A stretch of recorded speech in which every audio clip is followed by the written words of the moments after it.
Hey, it's Drew. Welcome to another episode of Renegade Marketers Unite. This show is brought to you by CMO Huddles, the only marketing community dedicated to B2B greatness and that donates 1% of revenue to the Global Penguin Society. Wait, what? Yeah, it's kind of weird, isn't it? But let me explain. It turns out that B2B CMOs and penguins have a lot in common. Both are highly curious and remarkable problem solvers. Both prevail in harsh environments by working together with peers, and both are remarkably mediagenic. And just as a group of penguins is called a huddle, our community of over 400 B2B marketing leaders huddle together to gain confidence, colleagues, and coverage.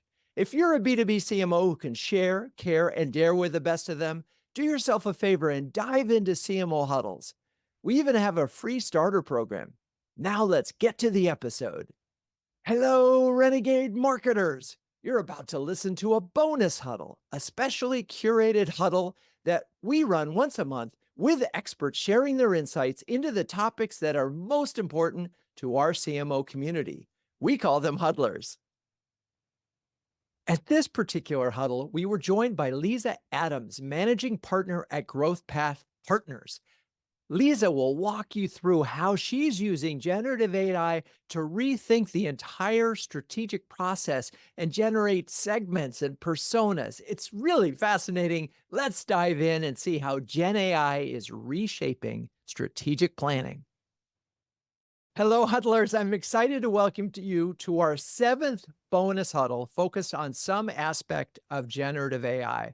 Last month, Andy Crestodina walked us through the art of training your AI. If you missed that one, be sure to track it down or just put it in chat and we'll be sure to send you the link. This month, our very special guest is Liza Adams, managing partner at GrowthPath Partners, where she serves high growth businesses in three distinct roles as a fractional CMO, an executive advisor, and an AI consultant.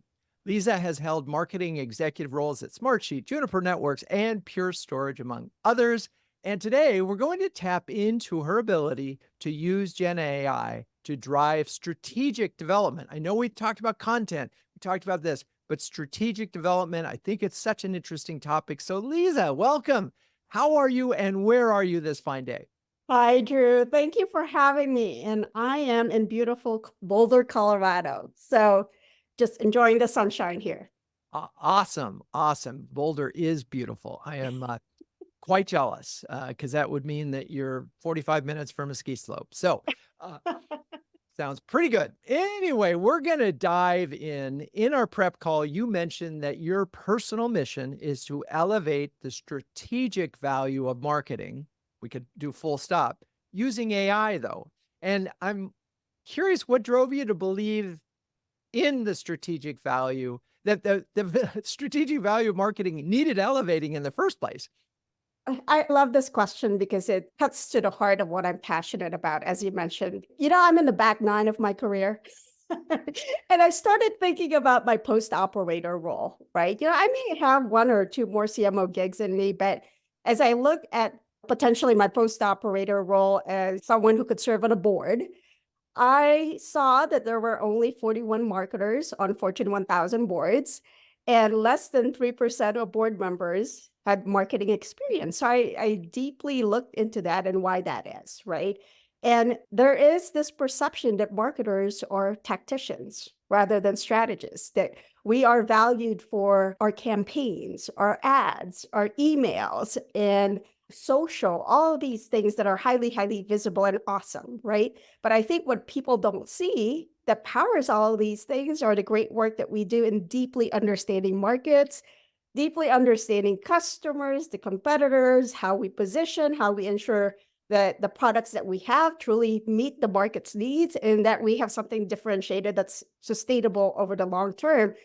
And, being a CMO that came from the product marketing and go-to-market strategy pillar, I have a lot of passion for that work.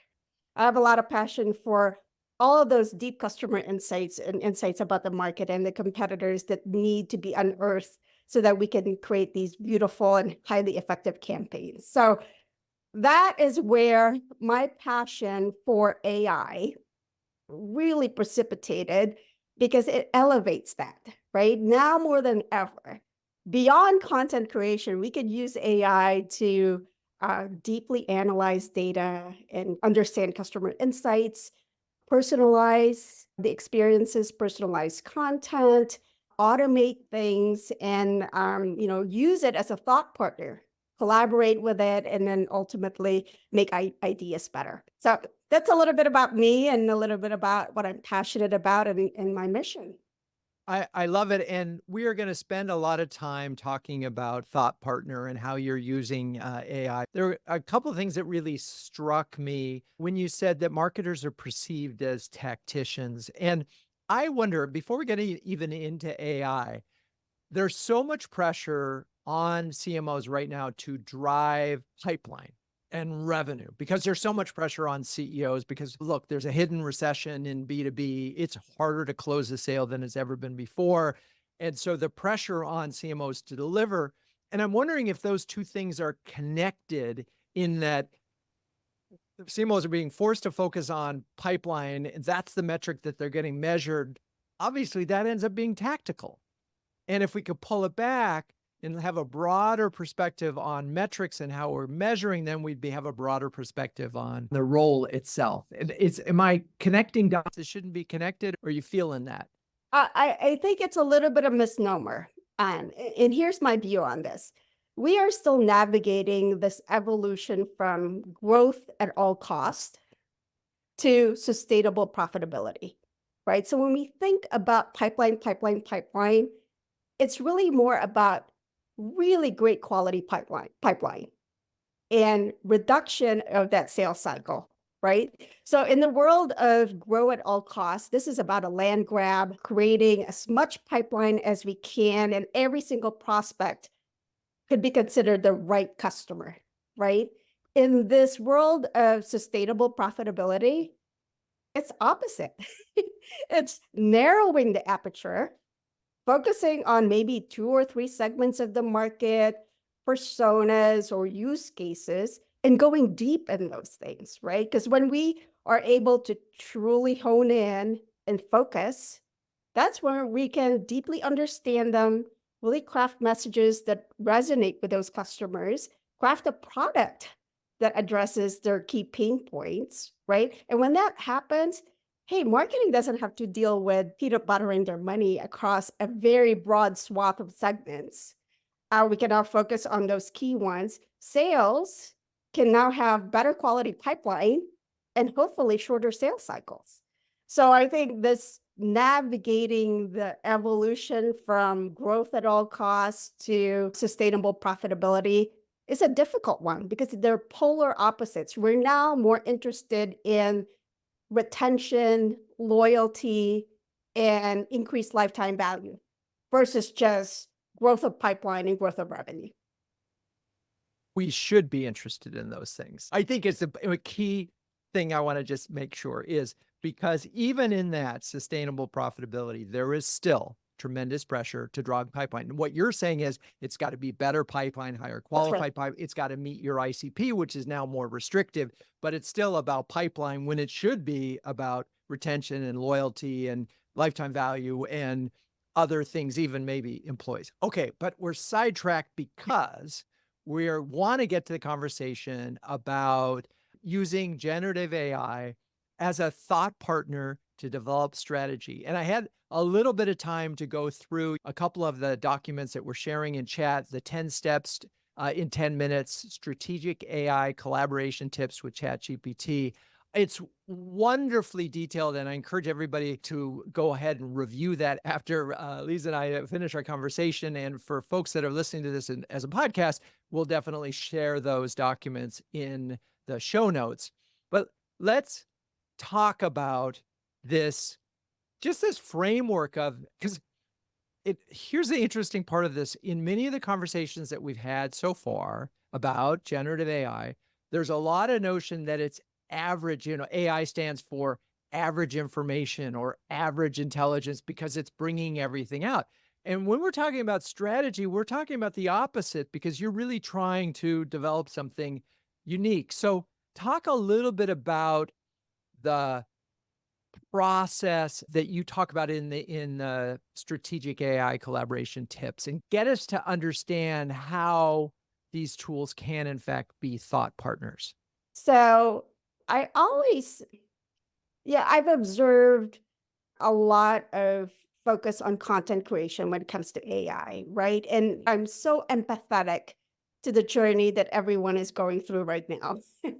I've often said that it is as if OpenAI in November of 2022 dropped off a bunch of really powerful Legos at our doorstep. Unfortunately, it came in a box that has no picture nor instructions for what to build. We have this little conversation starter box at the bottom, and it's like, start typing, which is really, really interesting, right? And we've never seen technology like this before that is so accessible for the masses. And as we think about the low hanging fruit, people gravitated towards content creation. We saw people using it for creating social posts or summarizing articles or helping them with their emails or even creating images for ads and for social, right? But I believe that we are just scratching the surface when we think about AI from that perspective. And, Drew, you mentioned about using AI as a thought partner. That is just one of the things, right? McKinsey report says that the investment in AI in sales and marketing could add 1.4 to 2.6 trillion dollars in business value. Now, I believe that we can't get to $2.6 trillion in business value by just doing content creation, right? Correct. No doubt. Particularly if the content doesn't include original IP, and then we're just iterating and creating average content. So yeah, I mean, the use case of content creation we've covered. Certainly, if you are Nicole Leffer, you can do crazy great content doing it. But the level of required to do with that is a lot higher than folks are willing to put the energy into. Your other points on the chart: collaboration and ideation, automation, data analysis, insights, personalization, all to me are the more interesting territories of this. I think I want to make sure that we get back to the strategy portion of this and how to use it that way, because it's an infinite conversation. So let's keep going past Yeah. it.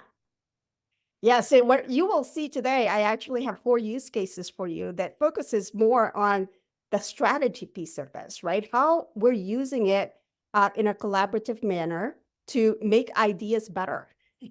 And how in strategy, there's automation involved in that, right? And deep analysis of data, right? And getting some key insights. And then ultimately, that strategy leads to personalization. So I'm going to be talking a little bit more about that. But one thing I wanted to just emphasize in this slide is when we think about AI, most people think about productivity and increased efficiencies. But there's this study that basically says, this is from the Harvard Business School study where they took a bunch of BCG consultants, half of them used AI, the other half didn't. 12.2% of those that used AI completed, the ones that used AI completed 12.2% more tasks, did things 25% faster. And the kicker here is the quality was much higher by 40%. So think about this in using AI as a thought partner. Our ideas, we feed it our initial ideas, we feed it our frameworks, we feed it our hypotheses, and AI can help us in collaboration with it, help us make those ideas better. Yeah. First of all, I think about it as BCG consultants are very smart. They know how to do this. And one of the things that I know we're going to get into, and where content folks try it in content and go, oh, that was crappy, is that this is of an iterative process where you're going and going and going, just like you would with people and strategy development. And I think if there's one big takeaway from this is, if you're just taking the output that you get from the first query, you're missing the point of all of this. So that's one big takeaway. And it's so clear when you read your document and you talk about 10 steps, because it is 10 steps to get to some really interesting ideas. Okay, so keep going. Awesome.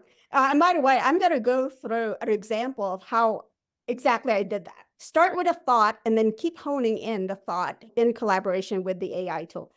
So I'm going to show you 4 use cases of fairly strategic endeavors in marketing. But know that there's an infinite number of use cases that are strategic in marketing. Like here is just a sampling of relevant use cases by function in marketing. This is not even all of it. Like every day we're uncovering more things, as we make our teams more effective and efficient. So I'm just going to be picking four of these to show you what's possible. And Great. that's exactly what we're trying to do here. It's just to inspire what's possible. And these are the four use cases. I'm going to start out with a competitive analysis and positioning use case, and then we'll go into segmentation and targeting, really around picking the high value segments that align with the company's strengths. And then we'll go into a competitive defensibility analysis. This is where we look at a company's position to determine whether it is sustainable.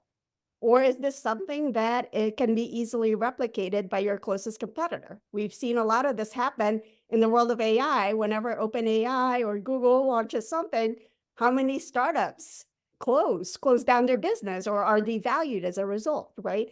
And then this last piece is around thought leadership, to what Drew was mentioning earlier. Have some ideas and then collaborate with AI to make those ideas better. Okay. So just really quick before I go to the competitive analysis, know that while we focus a lot on AI tools and the responsible use of those AI tools, your domain expertise, your unique knowledge of the data and the data that you that are uniquely within your company, those are the key things. Just like a hammer can be used to build or destroy, AI is the same thing. It's just a tool, right? The value is you really in our domain and expertise and in our unique knowledge and data. And then ultimately, hopefully, we'll get the more efficient and better quality results. Yeah, I just want to put a punctuation point in. It's garbage in, garbage out. It's the same whether it's a database or when you're just trying to do a mailing list. If you have a bad list, bad data, domain expertise is everything. So the key insight here is this is your collective insight as an organization and yours as a strategic driver of your business as the CMO that you're bringing to any application. And I just think that's so important. This doesn't do the thinking for you. It helps take your thinking and making it better. So, okay. I love that punctuation, but let me do like an exclamation point on that one, right? Like let this really sink in. Just like we cannot out-exercise a bad diet, we cannot out-campaign a bad product market fit. So a lot of what we're going to do is really in that strategic piece. If we get that right, AI will elevate and accelerate what's right. If underneath it's wrong, AI will accelerate and elevate the misalignment between product and market fit, right? So I think it's just so critically important that we understand that.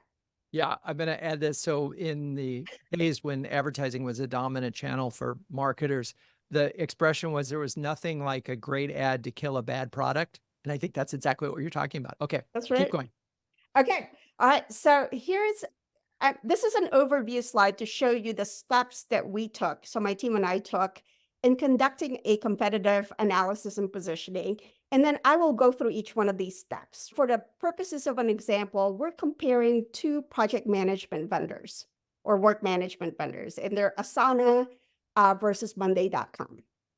And we essentially wanted to understand in which situations would one be better suited than the other, and in which areas is one better than the other, based on customer reviews. So for the purposes of the exercise, we can pretend that we're all in market for project management software, and we're looking at evaluating these two vendors. So we go to G2, which is basically a review platform. Lots of customers go in there and provide reviews, and they rate the different vendors. So we did a customer review analysis by simply taking screenshots of Asana versus Monday.com. And in G2, it basically spits out side-by-side comparisons based on customer reviews. Take those screenshots, put it into ChatGPT, and I'll show you how we did that. And based on the analysis of ChatGPT, we can gain some insights around how one is better than the other in various dimensions. Additionally, on top of that, in step 2, we basically guided it to go look at third-party web resources that are available out there. So from things like buyer's guides or analyst reports or blogs or articles that compare Asana versus Monday.com and give us an analysis based on those resources. And then lastly, on step 3 is we combine the analysis outputs of step 1 and 2 and basically said, based on everything that you've done and research, what does it look like? And what does the typical ideal customer profile look like for these companies? Cool. So let me show you like how we did this. So here are the screenshots, right? So you can see compare Asana and Monday.com. And in these screenshots, it shows you a distribution of like what companies, what types of companies and what verticals they represent. Also, you could see the different features where one is better than the other. Blue is better and gray is basically second place. And then you can also see some information about the pricing. This is just 3 of the screenshots. It was actually like 8 pages long, but it was very detailed, right? So you could either download the sheet or CSV file or just take screenshots and upload those into ChatGPT. So here's what we did. In this case, I actually uploaded a PDF of what you just saw. It could be just the screenshots. So I wanted to give you that option, right? And sometimes you just kind of have to play with it to see what works best. So the prompt was, I'm a potential buyer of project management software. You are an expert in this space and have knowledge of various competitors. Attaches a PDF of a summary of customer reviews for Asana and Monday on G2. Please review and deeply understand it. What can you tell me about Asana versus Monday based on this information? So you can see here that it began analyzing all that information from target market to pricing to the different capabilities from task management to project management capabilities and remote work. And it provided a little bit of a summary. So from there, we go into step 2. The prompt was, please browse the web and find any articles, buyer's guides, analyst reports, blogs, social posts, or any third-party reference materials that compare Asana versus Monday. Please show me the list of resources and the links to the resources you use for the analysis. So here, it began compiling all of that information and started analyzing based on what it found. You can see these little quotation marks because those are the citations. If you click on those, you will find the sources. So again, you could see that it did some analysis on some key categories for this particular domain. And then I really wanted to see the sources. I didn't want to have to click on all of those notations. So I said, okay, give me the list of these third-party resources because I wanted to ensure that these were real and that it wasn't hallucinating or anything like that. So it did provide me all of the resources, and I began clicking on these to ensure that these were actual articles that compared the 2 vendors, and they were. So at least for this exercise, I didn't see any hallucinations at this point. And then I had guided it to then combine the analysis from steps 1 and 2 that basically says, hey, take everything that you know now and show me a radar chart and show me where one is better than the other based on customer reviews in these 8 dimensions. So you could see here that Asana ranked higher when it came to portfolio management and overall satisfaction. And then Monday is ranked higher in the areas of pricing, user sentiment, and then collaboration. What was also important here is that it also told us, based on customer reviews, what types of customers tend to favor one versus the other. So Asana was ideal for teams and organizations looking for robust portfolio management and extensive integration without user limitations. It talks about the strengths, talks about key segments of the market, so small to medium size, and then did the same thing for Monday, and Monday was ranking higher among larger teams and organizations for businesses across different sizes. So if we think about this as marketers, this should intuitively tell us that our potential customers are going through this kind of evaluation of our products. So if we are not in those articles, in those publications, in those buyer's guides, or if we're not represented in the right way, then we've got a challenge. We also can look at how the customers are responding to these reviews and basically go, oh my gosh, we're being positioned in that way and we're not that. We're not for small teams. We're actually for large teams, right? So you could then reposition and rethink about how do I get more larger companies to do reviews? Or how do I get them to think about our AI capabilities? Because no one's talking about our AI capabilities. So I think from both sides, either as a consumer of the product, this is something that they would go through, or as a marketer or a salesperson or a go-to-market strategist, thinking about how we position in the market, is this how we want to come out in the market and how we want customers to perceive us? What I'm sensing is this is taking cumulative amount of information and sort of averaging it out and say, on average, Asana's over here, and on average, Monday is over here. And so if that's not where you think the brand is, and you think, oh, no, no, no, Asana is saying we're for a large company, then your messaging or your targeting or your something isn't getting through. So you can sort of figure out potential problems, because this is almost like you did a tracking study and were asking folks, but you didn't have to pay for it. You just went out and got it. Before you keep going, because this is great, I just want to read the ending to your last prompt, which was, think about this next step by step. Take a deep breath. There is no rush. I have full confidence in you. Do you have any questions? And this is so funny because when we had Andy Christina, he kind of felt like, why are you being polite? And of course, Nicole is a big believer in being polite. And so you've obviously embraced the talk to this machine as if it's a human. Yes, and certain things work and certain things aren't necessarily necessary, right? I do feel that when you give it the opportunity to think more carefully, take a deep breath, slow down, right? Just like human beings. When it's not rushed, I think it does better in responding. It also does better when you encourage, just like humans. And in fact, I have found, and others have also seen this, that when you tip it, like literally tip, but we don't exchange dollars. So when you say, hey, I'm going to tip you $100, it actually comes up with a better response.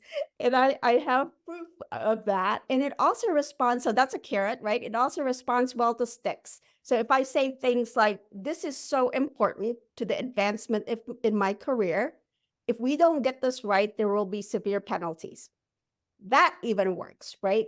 I do know that being polite, it doesn't necessarily respond better to politeness. However, if these models are being trained on how we interact, I would rather it be trained that humans are polite and respectful beings, right? I'm doing whatever I can to ensure responsible use of AI. I love it. Well, we already know that empathy is a wonderful trait for a leader, often underestimated in the C-suite, but it sounds like a little empathy when you're using AI is also a benefit. So very cool. Okay, so keep going. So we now have this. Is there another step involved here, or are we done with this one? Now we're done with this one. And the Okay. last thing here, also notice that I gave it the opportunity to ask questions, right? Do you have any questions? And the reason for that is sometimes we're not good prompters. We forget, you may have forgotten to add an image, didn't give it enough context. And this is me checking myself. Did I give you enough so that you could do a good job? So last question on this before we go on. So in this particular one, you just used ChatGPT. I know in others you've gone back and forth between Claude and ChatGPT. Are you going to do that in the next example or another example, or should we just talk about why you do that now? We could talk about that in the fourth example. Okay. And in the second guide that I sent to you, Drew, I offer up recommendations and steps for how you use both Yes. simultaneously. So Yeah. It's great. Okay. So keep going because we're going to run out of time. So here we go. I'm going to keep going. All right. So the second use case is really about targeting, segmentation and targeting, right? So we basically said in the world of sustainable profitability, you can't go broad. You got to narrow in, right? Who are you going to go after and then go deep? I'm a fractional CMO. I work with a lot of executive teams. When times are tough, the automatic response would be, oh, let's go after more segments, more customers, more use cases, more applications. That's not how the world of sustainable profitability works. You got to hone in, right? You got to pick some segments, whether it's 2 or 3 segments that you go after, then go deep. So this is the exercise that my product marketing team and I used to help align an executive team, because the CEO wanted to go after a new vertical. The CFO wanted to go after yet another vertical because there was a lot more opportunities there because there was a growing market. The CPO wanted to go after a different vertical because of a better market fit based on what's on the roadmap. So it was really difficult to align the C-suite. So what we did was use data and used AI to come up with this. And in this process, we essentially, this is a heat map. This is the actual output from ChatGPT. And I redacted all the information. No confidential information or proprietary data was fed into GPT in creating this. But in essence, what we've done is we've selected our top 5 segments that we wanted to evaluate. There was actually 8. And then we highlighted key evaluation criteria for that we would go through and evaluate each one of these segments on. What we did was we fed ChatGPT with information around market size and growth based on analyst reports like a Gartner or Forrester. We had some information about competitive intensity based on data from customer review sites like G2 or Capterra. Our win rates, we fed it data from our win-loss data from our CRM, which was HubSpot. And then we also did a lot of market research in talking with the product team to determine fit with our product, which segments best leverage the product capabilities in our roadmap. Our partners' strength was based on data that we had on partner referrals, leads, and conversions. And then we also had a customer reference database. We did some evaluation across all of these things, and we could do it just straight line without weighting of the different criteria, or we could actually apply weights to the criteria. So we'll show you how we did that. And at the end of the exercise, it created a heat map to show us the top segments were across all of the evaluation criteria that we should potentially go after. Okay. So what I did was we've actually created a custom GPT for this. So we didn't just do ChatGPT straight up. The original one was, but now what I'm going to show you is a custom GPT that I've crafted so that we could do this over and over again. And in fact, Drew is going to share with you guys the custom GPT link so that you can use it for your environment. So here, I'm going to show you how we did this.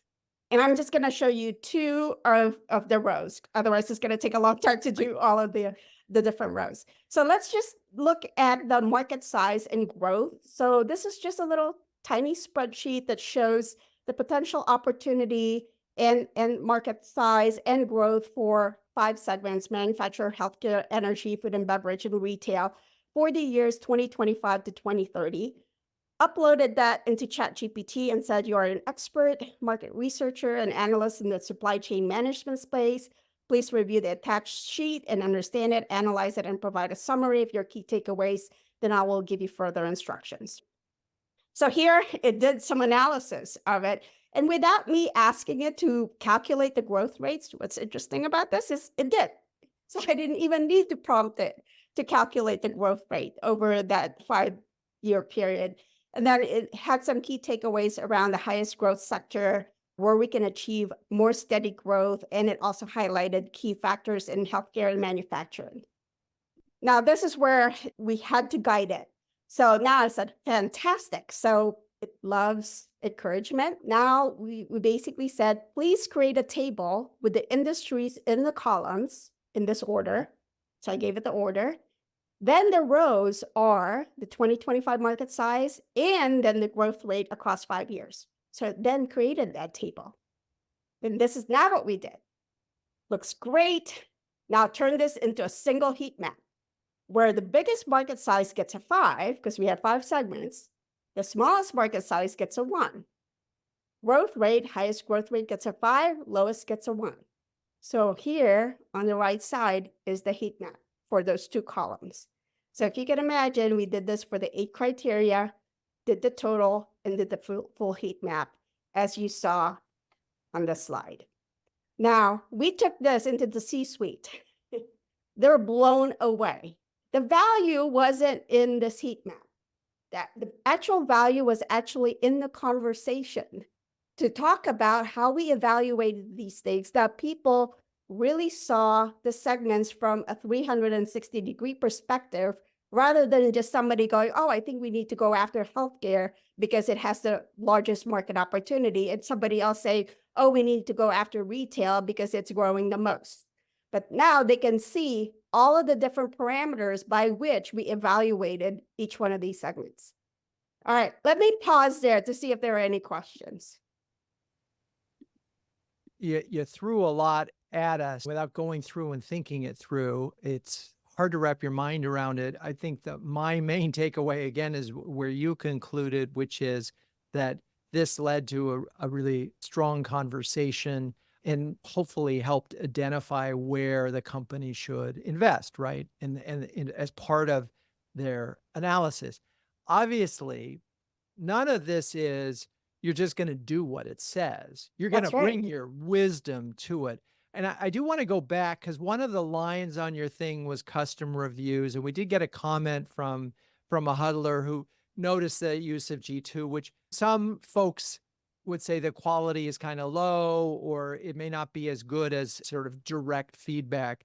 But I also think you showed that you went out and asked the machine to go find other sources, not just relying on G2. You really do have to make sure that you have good data to work Yeah. with to do these analysis, right? So do you want to address the G2 thing? Yeah. So G2 was just one of the data sources that we had because that's just customer reviews. We also did customer interviews. We did about 15 of those. So there was a lot of analysis that we had to feed this with customer interviews. We Sure. also did stakeholder interviews on this one, as well as partner interviews, because we also have an indirect channel that we use to go after customers, right? So all four of those things in combination kind of led into that competitive aspect. Interesting. So we have a couple of follow-up questions. One is, was the data validated by internal teams? Yes. Okay, Uh-huh. great. Let me tell you more about that, right? So we came up with an answer after the discussion with the C-suite, but we basically said that those are our hypotheses. Now we have hypotheses that we need to validate into the market. This shouldn't be, hey, whatever ChatGPT spits out is what we need to do.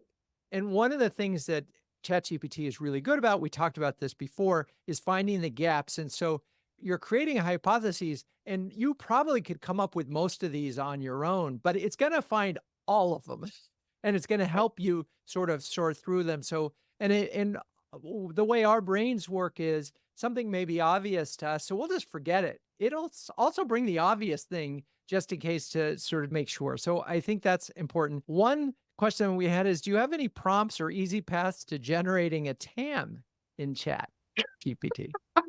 Yeah, just do all the work here. Oh my God. No, I haven't figured out how ChatGPT can actually create the TAM. We would have to feed it a lot of information, just like we would have to pretend that we're the analyst firm that's like creating the TAM, right? Right. What I've actually also tried to figure out is, you know how those analyst reports have like a bar chart? It only shows us one number, but it doesn't show us the numbers for each one of the bars.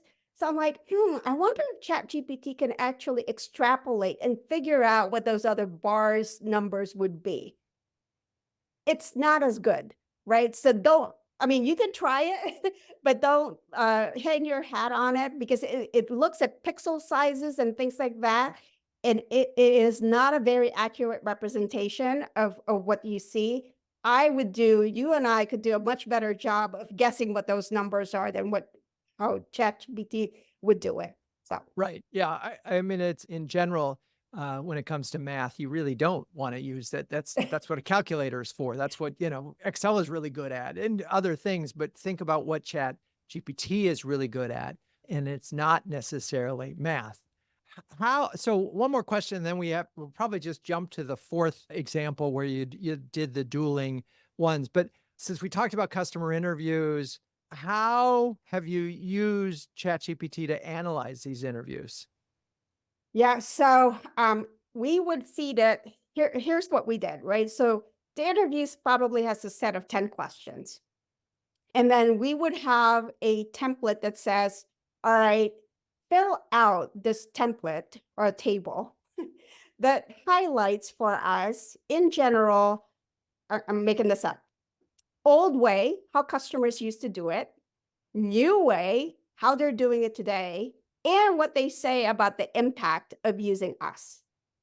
So now we feed it all this data, it goes through all those questions and it begins to populate a table that shows us old way, new way, impact.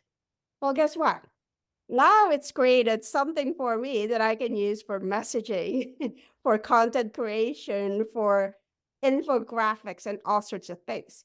But the key there is somebody, us, had to think about what do I want to extract out of this thing? I Right. wanted old way, new way, impact that's quantifiable, right? Then, only then can we start creating content. Does that make sense, Drew? It so makes sense and it's so important. And I will share, we're working on a really difficult challenge of creating a metrics, sort of a new way of thinking about metrics for CMOs. And we had 7 folks from the community join us in a task force. And we recorded all the sessions and I fed the interviews into Claude because at the time ChatGPT couldn't do it. But I only asked it for quotes. And I got quotes and it was fine. And I even had to put parameters of what kind of quotes I was looking for. But what I didn't get, because I didn't think to ask about, is let's sort of create some boxes and a grid to give it in specific instructions. So I think That's right. that's so important. We are running out of time, and I want to make sure that we wrap things up in a really positive way. So I have one question for you, and then I have another question for you. But let's just talk about the going back and forth between Chat, GPT, and Claude and making them having 2 thought partners instead of 1. So it's not necessarily just having two thought partners, and I will address that, but it's also in helping minimize or mitigate hallucinations. Talking with two partners or two AI tools, right? So I might ask, let's say I've got a thought leadership article that I'm working on, and I ask ChatGPT, what do you think about that? That it tells me something, right? Oh, I think these are the good things about it. I would recommend that you do the following. I'm like, great, awesome. I feed the exact same instructions to Claude or now Google Gemini, right? And I said, all right, here's what I'm doing. I give it context again. This is what ChatGPT said. What do you think of it? Right? So now it gives me a response back. And guess what? Oftentimes they actually collaborate really well and they support each other, right? But sometimes they would say things like, oh, but here are a couple of other things that you might consider. Or I've actually seen it said, I have a different point of view, right? So now instead of just Liza having a conversation with me, myself, and I now have a strategic team of 5 or more because of the power of AI, right? So, and then it mitigates hallucinations because if one happens to hallucinate, the other one will catch it. And God forbid that they hallucinate at the same time. So I think there are 2 key things for me. One is mitigating hallucinations, and then secondly, making the idea so much better because you can feed one the response from the other and get them to collaborate with each other. Does And that they make can sense? find holes. And this is another thing. Where are the holes in this argument? And I encourage everybody to take a look at the 5 steps in 5 minutes strategic AI collaboration tips for both ChatGPT and Claude, because you show the prompts going back and forth in that. And it's so helpful to see it. And it's worth going through this process and almost replicating exactly what Liza did so that you could see it and go through it. So I think that's a key takeaway there. Also, we have shared your 2 assistants, the business prioritization assistant and the competitive defensibility analyzer. Talk about the difference between those 2 GPTs. All right. So the business prioritization assistant actually lines up with what you saw here Okay. because now you can do this yourself, right? Now, it won't ask you for all the data and all that stuff, but it will essentially allow you to go through the process, right? So here it's saying, hey, how many segments do you want to evaluate? I said 8.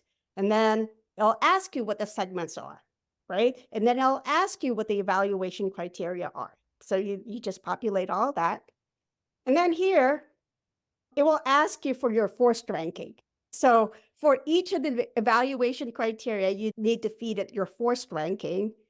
And then it will help you create your table with the forced ranking and identify the top scores. So in this case, manufacturing, energy, and transportation was my top three. And then it will give you the ability to weigh the evaluation criteria, right? If you want to assign weights. And then here, you can see here that the number 2 and number 3 flipped as a result of the weighting. So it just makes the process a little bit easier for you. Now you still have to do all the things that I mentioned earlier about the data and helping it analyze each row. But once you get to the forced ranking piece, this can help you with that. Yeah, and I think an important part of this thinking, folks, is that strategic planning and strategic analysis takes time. And there are a lot of steps that you would go through naturally, whether if you were doing this without the help of a thought partner or two. And so thinking about using these tools in that way is is really a pause, a step back and saying, oh, it's not an input output. It's an iterative process that you have to just keep going and pushing and never accepting the first output that you get, right? Or even from the source. Okay, quickly, what's the second GPT? Yeah, the second GPT, I'm going to take the rest of the time on this one. So basically, this is to help you figure out whether your moats, your differentiators are defensible in the market and whether the value that you add is the same or different than your competitors. So here, there's two axes here. Value that you deliver, is it the same as your competitors or is it an order of magnitude more than your competitors? And then on the other axis, the x-axis is, are your moats the same and easy to replicate, or are they super hard? If there's really hard to replicate, meaning that they'd have to buy your company, they'd have to hire your people, those kinds of things, then you got something unique and sustainable. So this competitive defensibility analyzer asks you a number of questions and then determines where you belong and where you are in this chart. Are you a category maker, or are you just the next release where perhaps the next version of OpenAI or the next release of Google would deem you less relevant to the market? So I'm just going to show you really quickly here. So here, it will ask you what category you're in. So it says employee experience solution, whatever your category might be. And then it's asking, hey, in the value that you offer, is it the same, incremental, or an order of magnitude better than your competitors? And in this case, I said, it's incremental improvement. And then it will ask you, what are your top 3 differentiators? So here are just a list of potential options, but you could put whatever you want in there that you deem are most important. And in this case, I said end-to-end workflows, partner ecosystem, and technology. And then from that, it will say, hey, are those 3 differentiators weighted the same? Or do you want to apply weights to these things? And I said, you know what? I'm going to put 30% on end-to-end workflows, 40% on partners, and then 30% on technology. And then it will ask you for each one of those 3, is it easy, moderate, or hard to replicate? And I basically said, easy for workflows, moderate for partner ecosystem, and then easy for technology, because we're all building on top of the same large language model, just as an example, right? It does some calculations, not really complicated calculations. You actually see it here. It gives you a defensibility score, meaning how difficult will it be to replicate, and then a value score, meaning how much value do you provide your customers compared to your competitors. And based on the responses that you gave it, it spits out an answer, right? Here, you can see that you are just a next release vendor. So this requires the executive team to really internalize and be introspective about its position in the market and talk about how we go up and over. Not everybody can be category maker, but how do we make our position more sustainable in the market? Great. This is amazing. You're a B2B CMO and you want to use LLMs to help you develop strategies. Gives us 2 do's and 1 don't for using LLMs as strategic thought partners? I would say that use the LLMs to constantly take a pulse of the market and ensure product market fit. I showed you 3 examples for how to make sure that we're ensuring product market fit. And then what I would say on the don't, and I don't like don'ts, don't assume that this is just like any other inflection point that we've gone through. This is one where we need to get our hands on it. Regardless of whether you're the specialist in marketing or the CMO or the CEO, we can't understand the full value of AI until we get our hands on it. So that would be my recommendation. I love it. Well, Liza Adams, thank you so much for joining us today. A big huddler thanks to that. We will share your LinkedIn profile. Is there anywhere else that folks should find you? Yeah, you could also go to my website, which is growthpath.net. And you could see, a lot of my thinking there, where I focus and some of the frameworks that you saw today. Awesome. Thank you so much. If you're a B2B CMO and you want to hear more conversations like this one, find out if you qualify to join our community of sharing, caring, and daring CMOs at cmohuddles.com. Renegade Marketers Unite is written and directed by Drew Nizer. Hey, that's me.